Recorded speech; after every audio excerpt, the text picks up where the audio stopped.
I know I call myself dumb, but I didn't think I was going to be completely blindsided by meditation. You sit, close your eyes, and think about just breathing, right?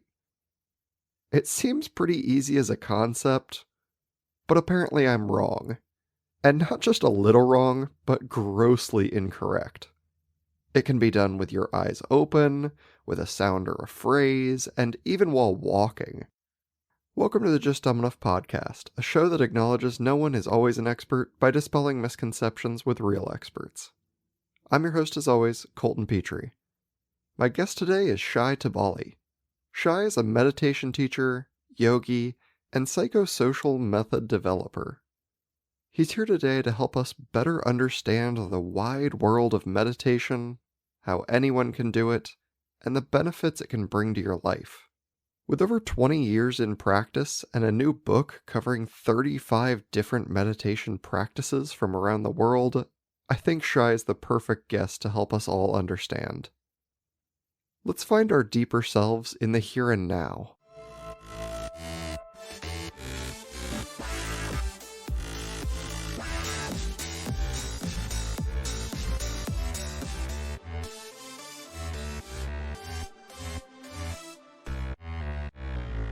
Welcome to the show, Shai Tubali.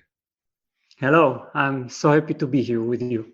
Yes, I'm so excited to have you on the show. Why don't you kind of introduce yourself for the audience? Well, I think I'm quite an intriguing blend of a meditation teacher and a yogi and an academic philosopher. Also a psychospiritual method developer. So this combination, I think, reflects my diverse interests, but all of them, I think, boil down to just one passion, which is transformation, spiritual transformation, because even as an academic philosopher, I study ancient forms of transformative philosophy from Plato and Socrates to ancient Indian philosophy. So that's my passion in life. Yeah, and that is quite a unique combination. Which one did you get started with? Well, to be honest, when I first encountered the university life, that was, I think, when I was 22 years old. I went to the university with the hope of finding there some real knowledgeable figures who know what the meaning of life is and who will teach me the secrets of life. I was that naive. And then when I sat in front of a philosophy lecturer, and she just read from paper something with such a lifeless tone, I painfully realized that this was not the place to find an answer to the question of the meaning of life, and to the question that really burned in me of who am I, you see?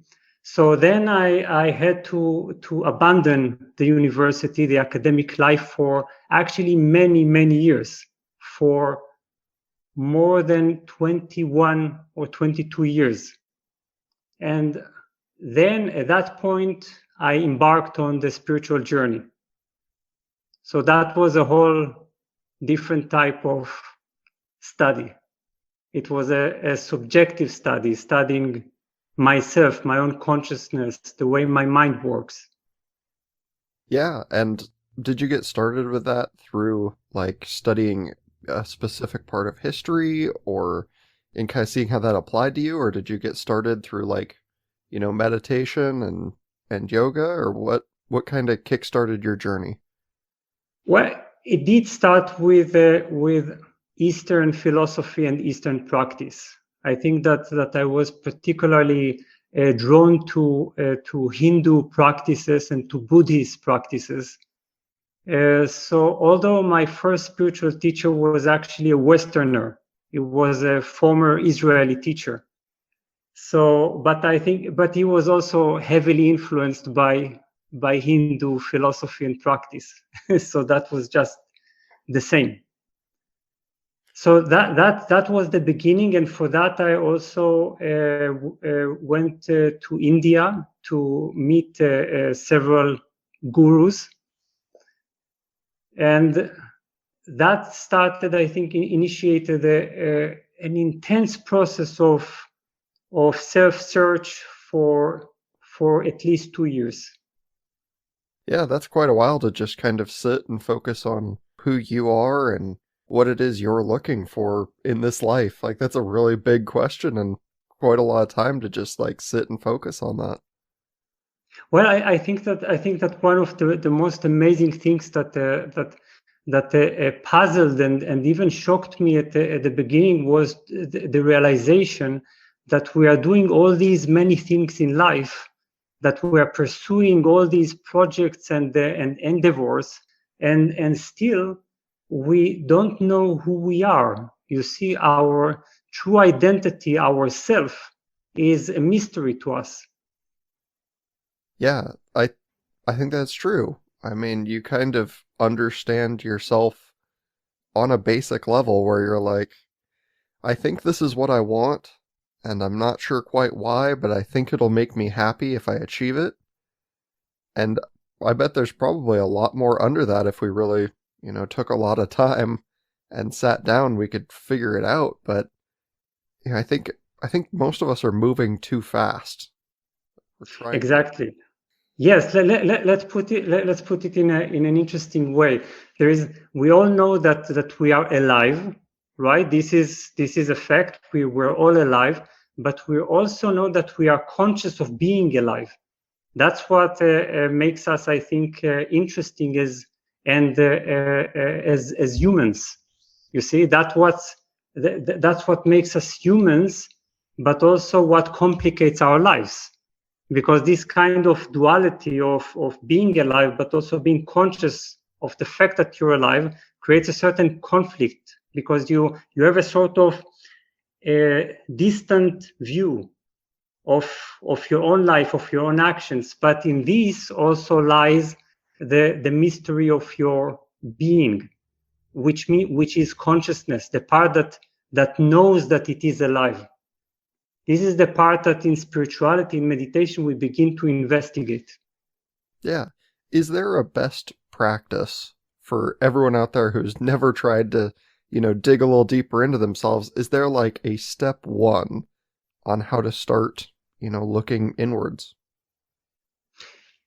Yes, definitely. And this is the thing. It all depends on how basic you want it to be, because I think traditionally the most basic type of practice would be what the class of meditations that is only meant to help you to learn to focus on just one thing. You see, because we have such a scattered mind, we have so many voices in us that even to be asked to meditate, we find it extremely challenging, because we don't have this unified being within us. You see, so the first thing that people are sometimes instructed to do in traditions is take a candle flame and just gaze at it for some time. You see, so just keep returning to that flame, and leave behind your thoughts. So that is a very basic practice, but there are more sophisticated forms of this practice, which are mantras. Mantras are simply certain statements or syllables or a certain pronouncements that you need to let reverberate within your mind. So that is also one way of unifying your mind. You have just one thought to focus on. This thought is a certain sacred sound. You see, so this is why I think the most successful meditation in the history of humanity has been transcendental meditation that was imported to the West by Maharishi Mahesh Yogi. So this is the most widespread meditation because it really appeals to beginners' minds. You see, because it simply offers you a specially tailored mantra that you need to contemplate twice a day. So this is just one form, the form of concentration. Another expression of this type of meditation is mindfulness of breathing.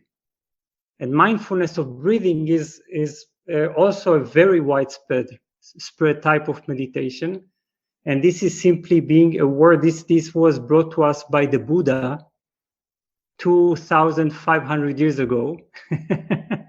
And it's still valid because it's very simple, but the philosophy behind it is actually extremely profound. Yeah, I mean, how far back does meditation go? Is that the oldest version we know of, or is it even older than that?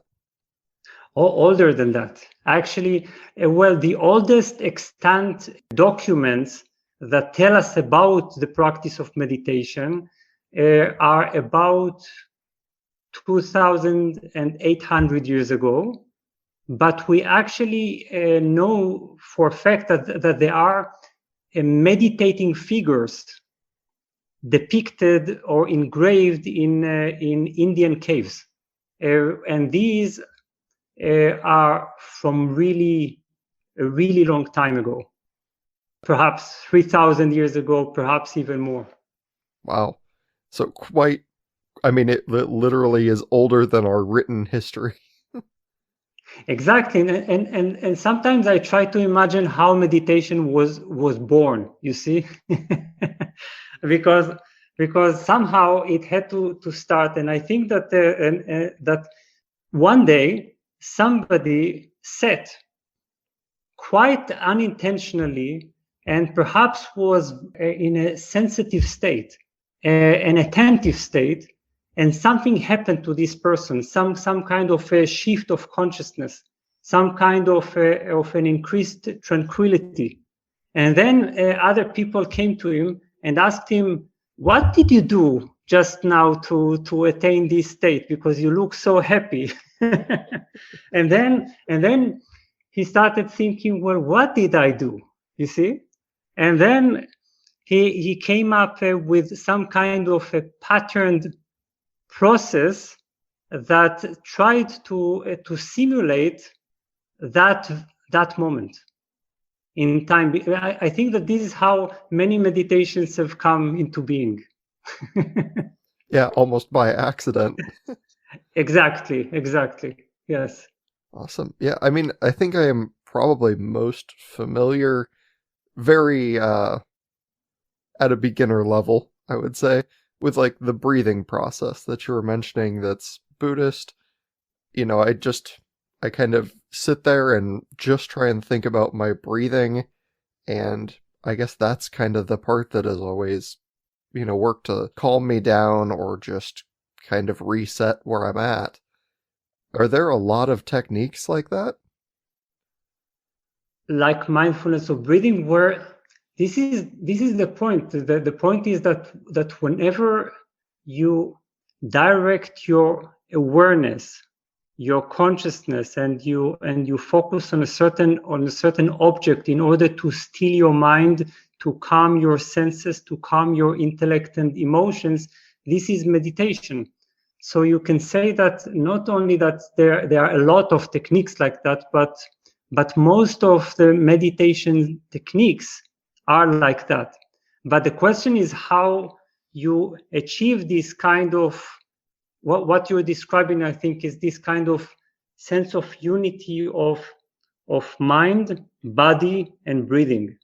So this brings you back to the here and now. This is one very popular term in spirituality nowadays. Here and now means that you are completely here. You're not daydreaming, you're not fantasizing, because from a spiritual perspective, we're all daydreaming, you see, because we lack this component of consciousness.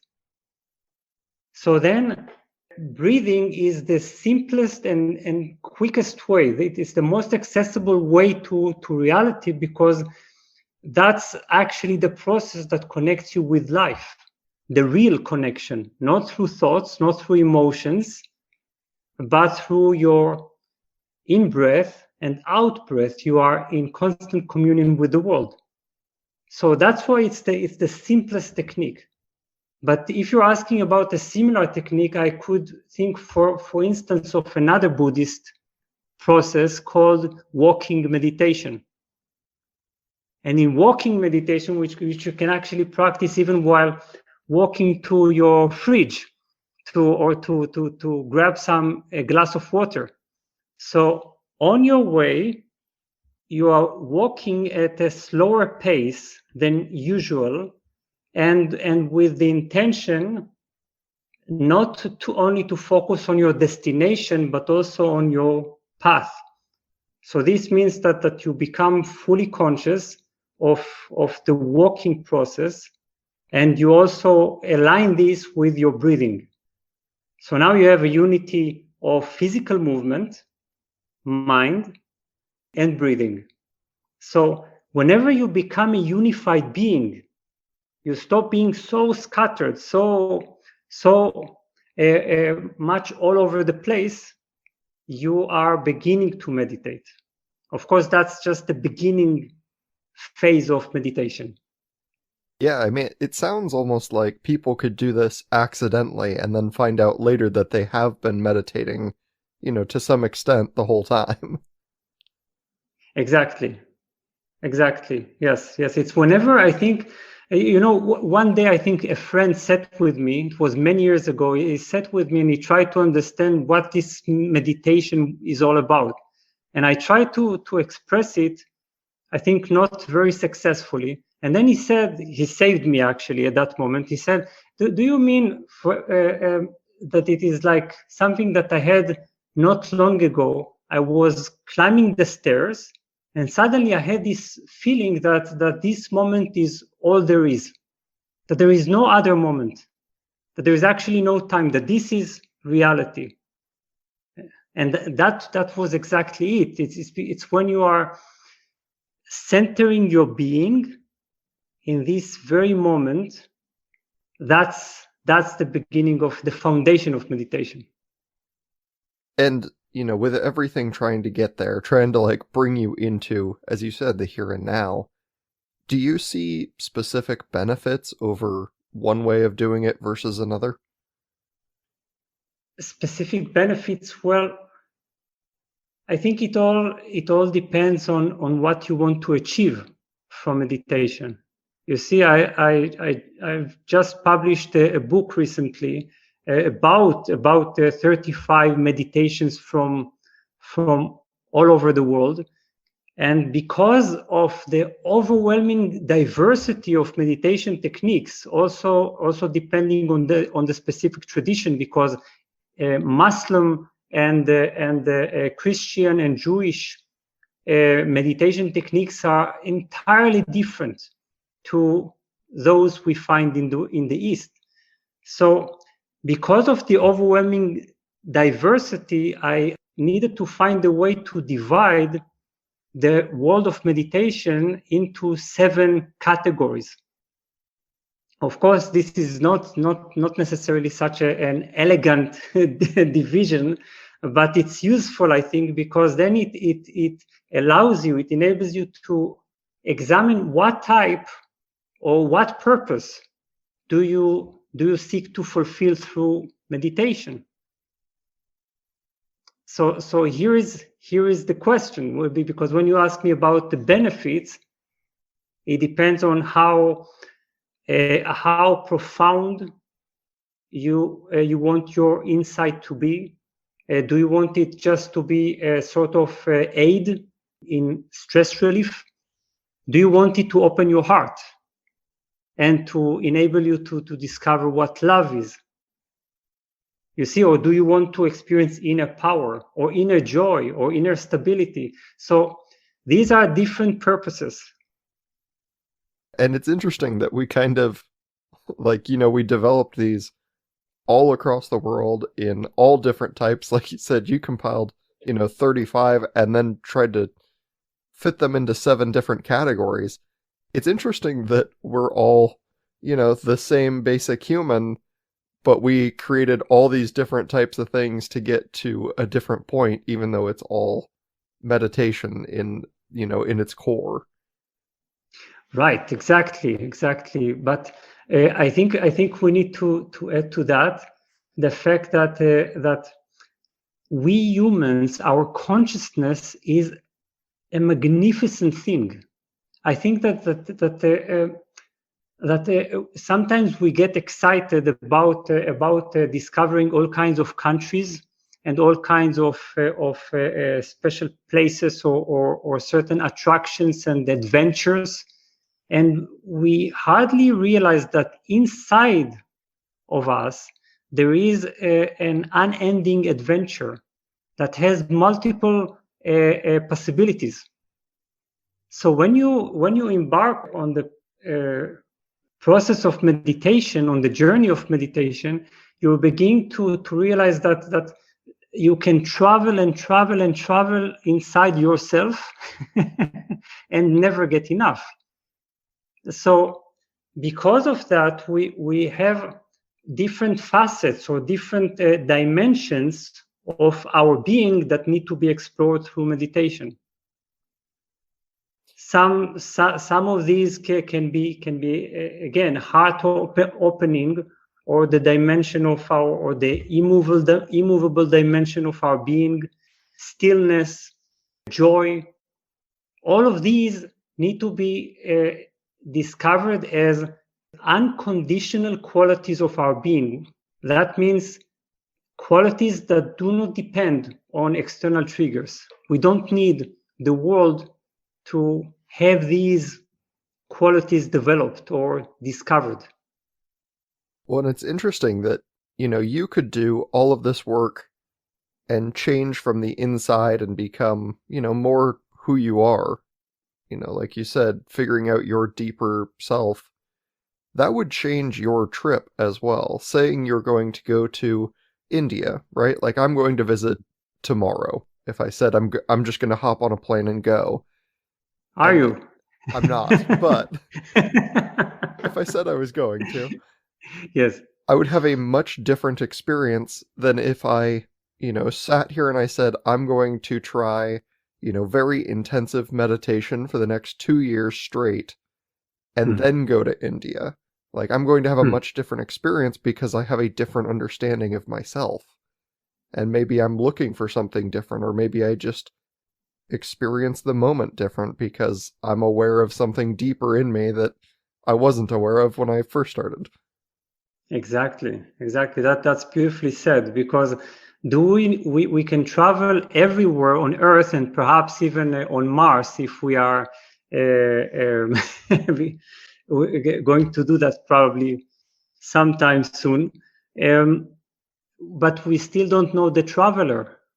You see, we don't know the one who travels, the one who searches, and the one who experiences.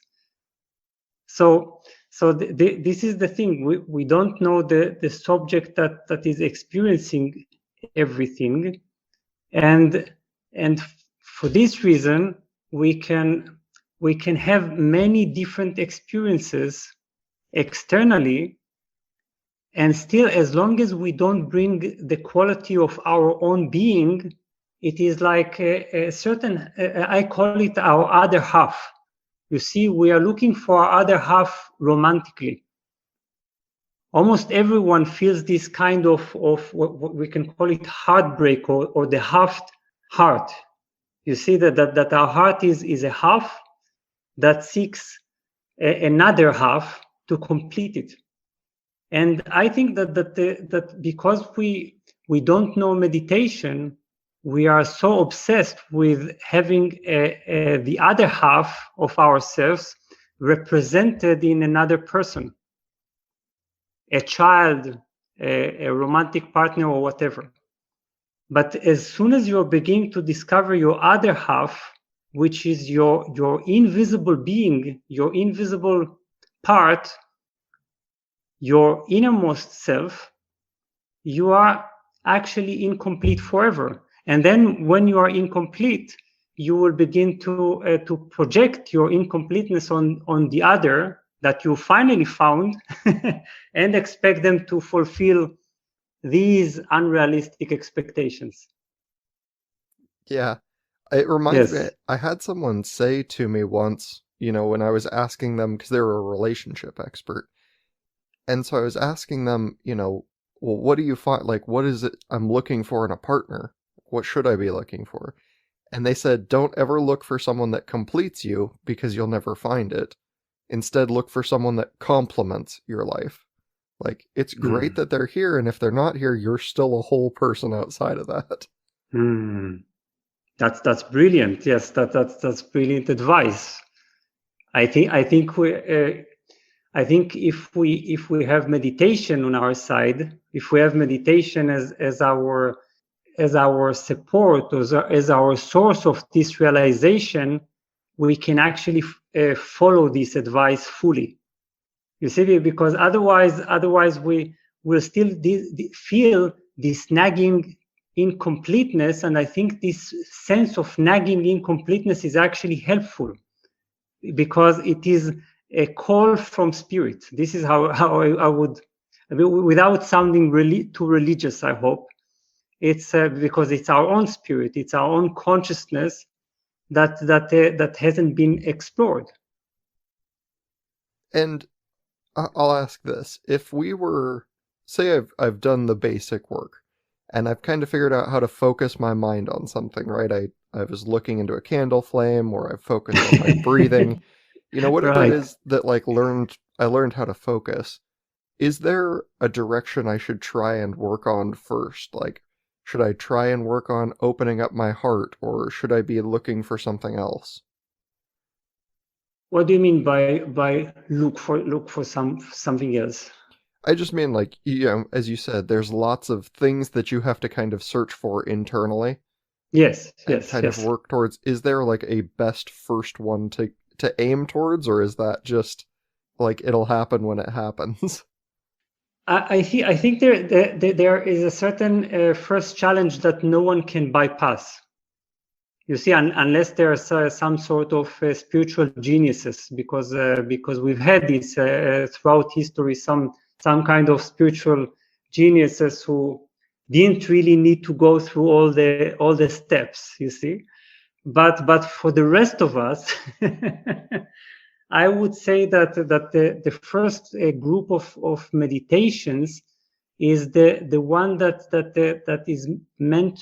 is designed to relieve your existential tension, because we all suffer from a certain existential tension. It's you're nodding. Yes. Yeah, yes. I'm nodding for those that can't see. I am definitely nodding. Yes, because we feel first of all that we are not fully restful, or not fully stable or at home within ourselves and within our bodies. This is actually an indication of the existence of existential tension. One of the expressions of, or one of the type of experience that enhances this existential tension is also all kinds of accumulated traumas, because we feel that life keeps changing, that life is unstable, that life is often resistant to our wishes and commands, and and as a result we enter a certain battle with life, a certain struggle. And for this reason, the first thing that we need to do is to resolve what I call our problem consciousness, because we have a certain feeling that there's always a problem to solve. That's what our mind tells us. I believe, by the way, that it is that it has certain primordial reasons. Because think for a moment how human thought first came into being. We were prehistoric beings, and then we had this ability to think. Now, what would our thought do first? It would naturally start planning ahead, because it lives in an environment that is full of dangers, right? And it needs to protect itself. So it begins to think how to control its environment, how to plan ahead, how to make sure that it resolves all these immediate problems. Now, this thought, this type of thinking, has developed in time into something that has completely gone out of control. You see, because now our thinking always looks for problems to solve, even when there are none, even when we are in a completely protective environment. So we need to separate ourselves from this type of thinking. And for this, the best group of meditations is the one that helps you ground yourself and align your body and mind. This includes mindfulness of breathing. It includes walking meditation. There's also standing meditation, where you stand like a tree. This comes from the world of Qigong. There is a body scan. This comes from the Buddhist world, and it has a version developed by John Kabat-Zinn, where you are simply aware of your sensations and you make friends with them, whether pleasant or unpleasant. And there is Zazen, which is simply sitting in a certain position. This comes from the world of Zen Buddhism. So whatever starts with your body is the best beginning for our meditative journey, because the first thing we need to do is to be able to settle in our body and to be anxiety free. Yeah, to kind of calm that inner voice that says, like, you got to do this fast because we don't have time. Like, we're running out of time right now. It's all coming to an end. And you're like, I got to focus. I got to stop that voice from controlling anything that I do, because, like you said, it's always looking for a problem. So you're like, I can either let it try and find a problem or make one up, or I can try to shut it out a little and focus on what I'm doing just for today, just for right now. Exactly. In meditative terms, this is called the experience of inner stability. You see, because the thing is that we keep expecting and trying to manipulate life into becoming a place of constant stability where there are no disruptions and no changes. So we want life to unfold in our own conditions and as we want it to be.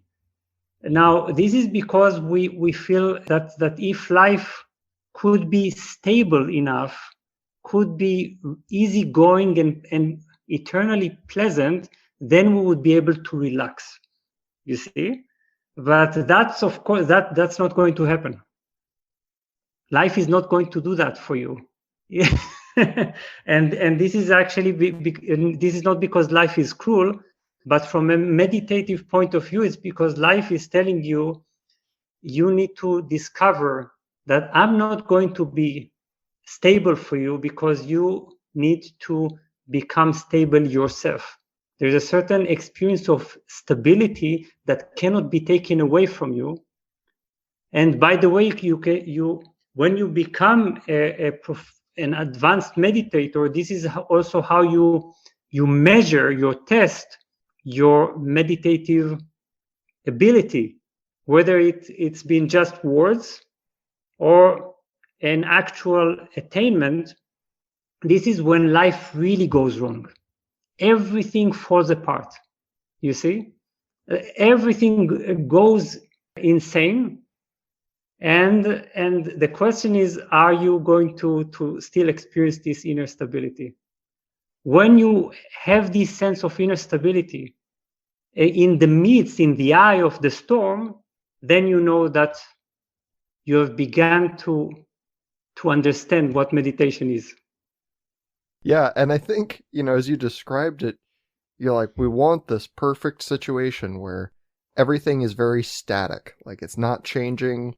There's nothing happening to us. I think that would actually give me an immeasurable amount of anxiety because I would be like, everything's about to collapse at all times. It can't just stay like this. Like, that would give me an internal panic.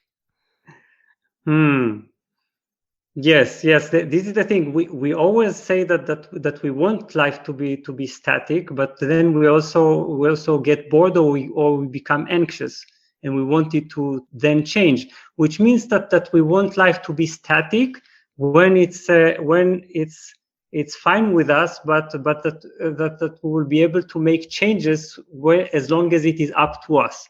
You see, we just don't want life to change.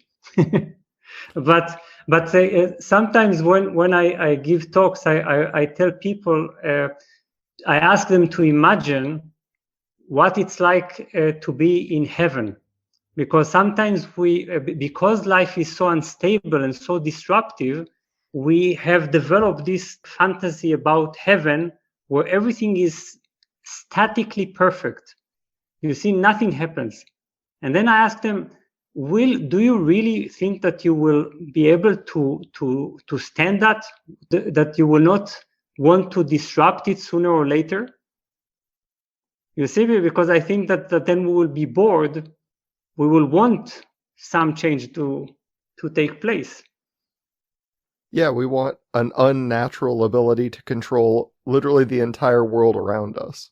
Like, that's the fantasy, is to be like, I want absolutely perfect control, to say everything is perfect and there is a supernatural reason as to why it can't change. Yes. That is the fantasy of perfect control, and this is why our mind wouldn't stop talking, wouldn't stop chatting. You see, because it always tries to look for ways to control everything.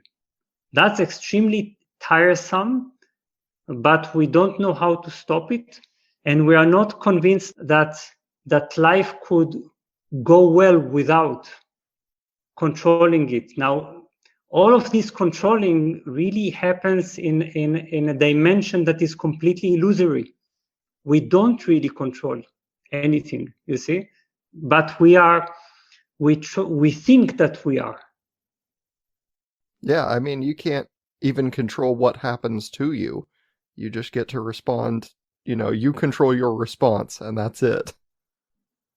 Exactly. This is exactly the point. When you realize that you mainly control your response, then you begin to take care of the quality of your response. Now, you know what the most interesting thing about meditation is that the first thing it tells you, stop responding. Stop reacting. Could you go through life, even for one day, without continuously reacting to things? You see, categorizing them into good and bad, pleasant and unpleasant, labeling them, and instead just meet life without a mediation, without this go-between of the mental world. That's, I think, if we just try this for 1 hour, this is the results are astonishing. Yeah, and I like it because, what you're saying is stop responding. If you don't respond, the only thing we control, then you kind of have a moment where you see, like, okay, everything else that happens when I stop responding is entirely out of my control, and I don't have to consider, like, how I can change that. You're like, nope, those things are happening, and they're going to continue to happen, and now that I've stopped responding, I know exactly what I can and can't affect. Yes. Then you are beginning to realize that life has its own way to resolve itself. Problems very often disentangle themselves. And sometimes when you are relieved of problem consciousness, then you're also realizing that many problems that you thought you had actually don't exist. You were just making them up.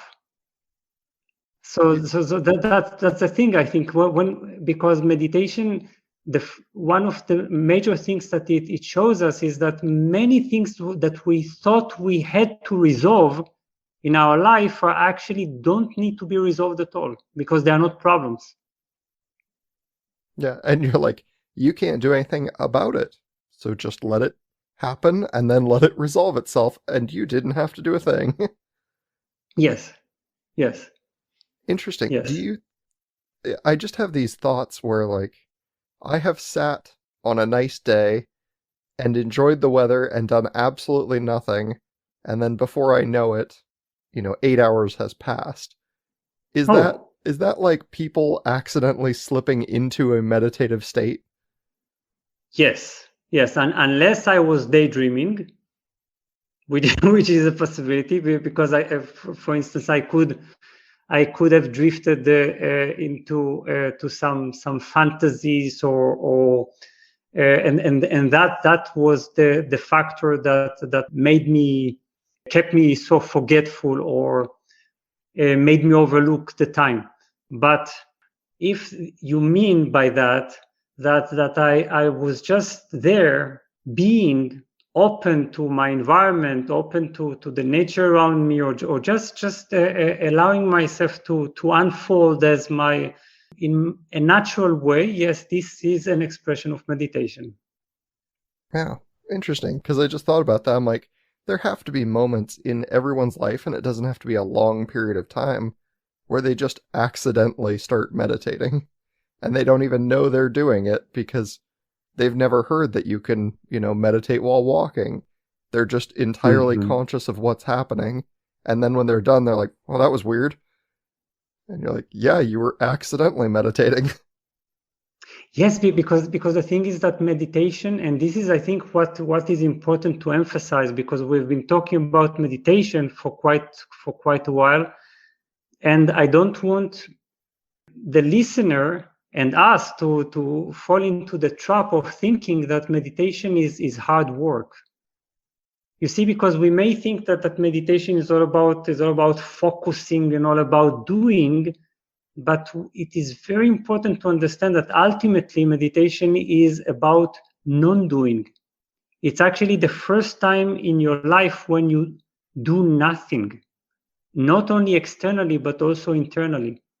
Because you see, there is the outer doer, the one that of course is engaged in daily activities, and that this one we know very well, and it's a needed doer. But then there is the inner doer, the one that even when there is no need to do anything externally, keeps doing from within, busying itself, occupying itself, and narrowing its attention, and being completely ignorant of life all around. So if I'm able to begin to loosen this kind of center in me, this kind of inner doer, this rigid, this busy guy, and allow my mind to open up, to actually unfocus, to stop doing, then this is the simplest, most effortless meditation. Because the thing with meditation, the key to meditation is to realize that meditation is already there. the meditative state is so natural to our mind that all we need to do is to sink into it, to relax into it, rather than create it. I think that's a great way to describe it, to just say, like, you already have the ability to do it. You don't have to put in a lot of work. You don't have to put in years upon years of training just to figure it out. It's in there. You just have to not do. Exactly. Yes. And here you see I think the world of meditation is divided into two groups, two schools. That's a gross generalization. Sorry, but two groups. The one group says you need to work really hard to become a good meditator. You need to focus. You need to observe. You need to try this, to try that. But then there is the other group that says meditation is actually our natural state of being. Therefore, what we do is what we need to do is to allow it. You see, and here there are certain meditations, for instance, Zazen. Zazen, from the world of Zen meditation, actually tells you sit in a certain position. It's not that complicated. Sit and just be, and realize that in this sitting is already enlightenment. It's not that you are seeking enlightenment, but by sitting, you are already steeped in enlightenment. Or there is another meditation called Dogen, which comes from the world of Tibetan Buddhism, and they tell you enlightenment is already here. It's in the gaps between every thought and the following thought. There is a gap. Thoughts don't flow in ceaseless and unbroken chain. There are certain gaps. Also, by the way, when you are aware of your breathing, a certain gap, and in this gap, if you fall into it, that's already meditation. So it all depends on what school you want to belong to, or you want to flow from one another interchangeably. Yeah, like it certainly doesn't hurt you to learn all of the styles to see which one kind of suits, your mindset best. Exactly. Yes. And yes. I know we've kind of talked about, and I know I've kept you a while, thank you very much for that, but we kind of talked about, using meditation and overcoming, like the anxiety that you feel and things like that. Can you also use it to overcome like a physical pain in the moment? Say, like, I have injured my shoulder in some way, and I just need to, like, can I, for a lack of better way to say it, can I breathe through it? Yeah, that's a good question. And I think, first of all, in terms of research, scientific research, what they've discovered is very interesting. I once met a certain professor, a university professor, who is also a researcher in the field of meditation and body-mind connections and so on. And he told me with frustration that he had been researching meditation for many years, and he was really hoping to prove that meditation can help you to relieve your physical pain, because he's also a medical doctor. But eventually he had to admit that it isn't exactly so. But that what meditation is great at, what it can do in relation to your pain, is that it enables you to it enhance your ability to contain it and to handle it. So it's more pain management rather than actual pain relief. But let me tell you one thing that I do. Whenever I have a certain physical pain, or for instance, if I return from a very difficult dental surgery, and I usually don't use painkillers. This is not a type of ideology, but this is because I know the magic of meditation. So what I do is I return home and I sit, I darken the room as much as possible, and I simply meditate.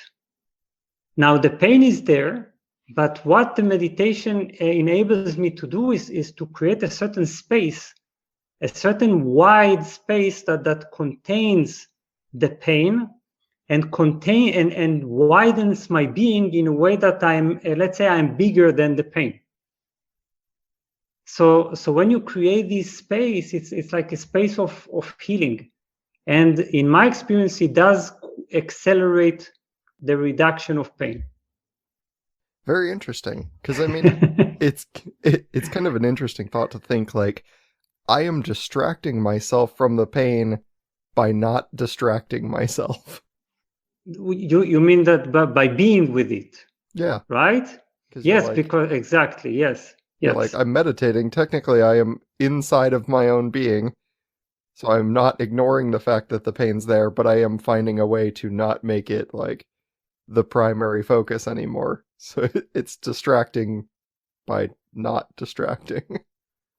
Yes, because we know two states. Either we are completely focused on the pain and we want it to go away, or we are seeking some quick pain relievers in order to make it go away.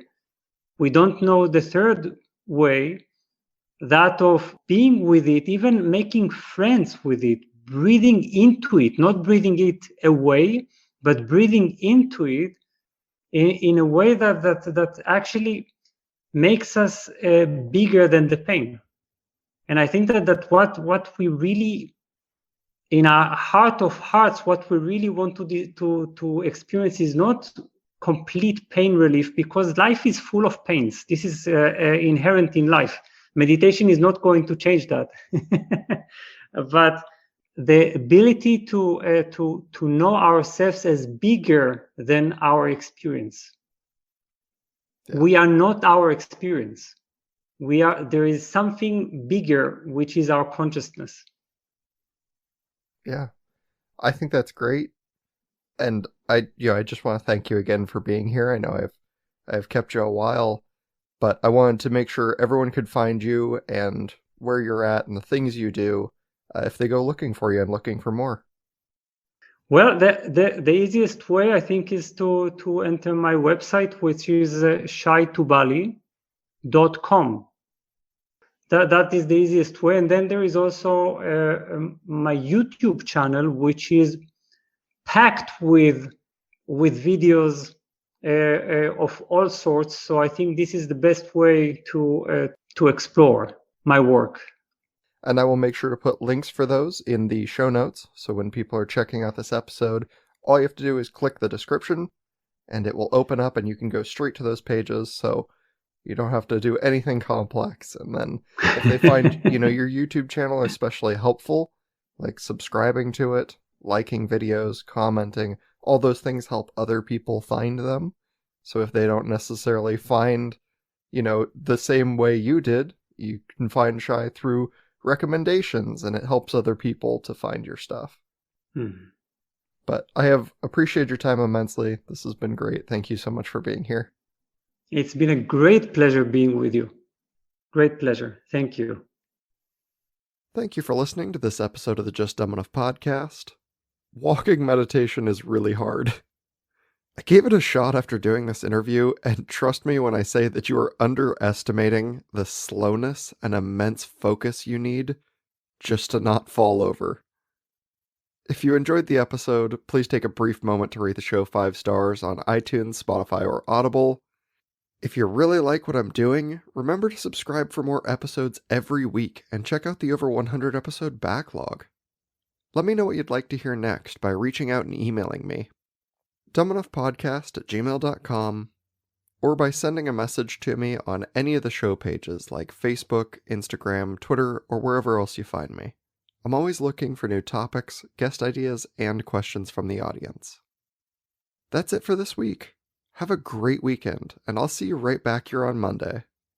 Bye-bye!